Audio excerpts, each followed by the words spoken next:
Now we have the opportunity to solve a Karnaugh map problem involving a Minterm expression. And the Minterm expression is really just a shorthand notation for representing the contents of a truth table. Essentially, when I see this expression right here, what it tells me is that this is equivalent to a truth table where rows 1, 3, 9, 11, 12, 13, 14, and 15 contain ones, and all of the other rows contain zeros. There's the additional information over here that there are 4 variables. And so that's important information because in this case it does go up to 15, so I would know that it needs to be at least 4 variables, but in other cases you don't know whether it's 2 or 3 or 4 or 5 variables, so it's important to specify, and then also we know what the variable names are, A, B, C, and D. So I'm going to go ahead and draw the Karnaugh map here. And so this Karnaugh map is going to be 4 by 4. It'll have 16 cells, 2 to the 4th power. It's going to get to be pretty second nature to draw these Karnaugh maps. After a while, you kind of wish that you had a big rubber stamp that had a Karnaugh map on it. Okay, and then here's 0, 1, 2, 3. These numbers become even more valuable when we're using Minterm expressions because it means that we can just directly copy the numbers right into these cells. So this is very, very helpful here. Okay, so now we need to fill cells 1, 3, 9, 11, 12, 13, 14, and 15 with 1s. So here's a 1, and here's a 1, and here's a 1, 11, 12, 13, 14, and 15. 1, 2, 3, 4, 5, 6, 7, 8. 1, 2, 3, 4, 5, 6, 7, 8. Good. If a cell number is not mentioned, that means it gets a 0. We don't specify the cells that get zeros. We only specify the cells that get 1s, and then whatever is left is obviously going to get zeros. Okay, now is the time when we stare at it for just a little bit and try to figure out how do we get the fewest and the largest groups possible. And it seems to me like we could do this column right here, and then we wrap around this group of 4 right here. I think that's the best way to cover those 1s. So that means that F of A, B, C, D is equal to, that column has A and B both being 1 in common, so that's A and B, or let's see, the outer edges have 0 for B and the middle rows have 1 for D. So this is not B and D. Is that right? Not B and D. Yes, that's correct. So now we can go ahead and draw the 2 AND gates.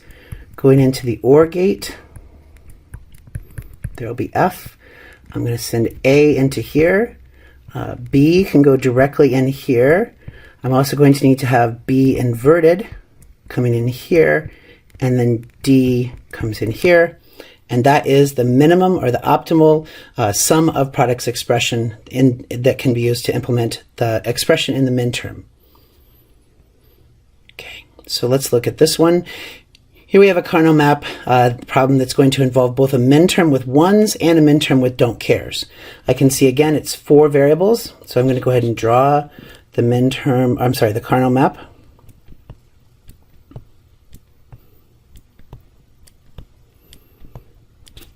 So here comes A, B, C, D, 0, 0, 0, 1, 1, 1, 1, 0, 0, 0, 0, 1, 1, 1, 1, 0, cells 0, 1, 2, 3, 4, 5, 6, 7, 8, 9, 10, 11, 12, 13, 14, and 15. Okay, the cells listed here with the lowercase m, those are the cells that are going to contain a 1. So I put a 1 in cell 0, 4, 5, and then 10 and 11. And then don't cares go in cells 12, 13, 14, and 15. So don't care, 13, 14, and 15. And that leaves zeros for any cell that was not mentioned as either a 1 or a don't care. Okay. So in this case, I think we're going to want to take this group here, and we're going to want to have this group here. And then I think that the best we can do is this group here. So we're going to have 3 groups. I'm going to write F of A, B, C, D is equal to, let's start out with the smallest group. That'll be the biggest product term. I can see that these all have not A in common, and not C, and not D. So this is not A, and not C, and not D. Or then the other one, this one in the top middle is going to have B in common, and it's also going to have not C in common. And then the third term is going to have A in common and also C. So I can see that C is going to be needed for every one of these product terms. So I'm going to go ahead and put C in the middle here. And let's go ahead and put the top two will be inverted.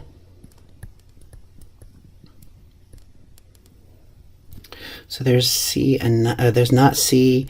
Let's take the C down to here.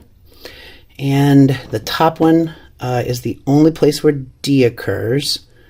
So D gets inverted and into here. And then also not A. Okay.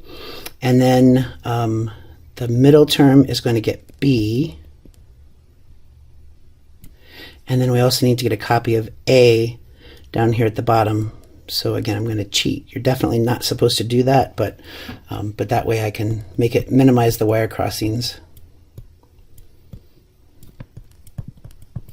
So there we go. That's the circuit diagram that would implement the Minterm expression shown up above.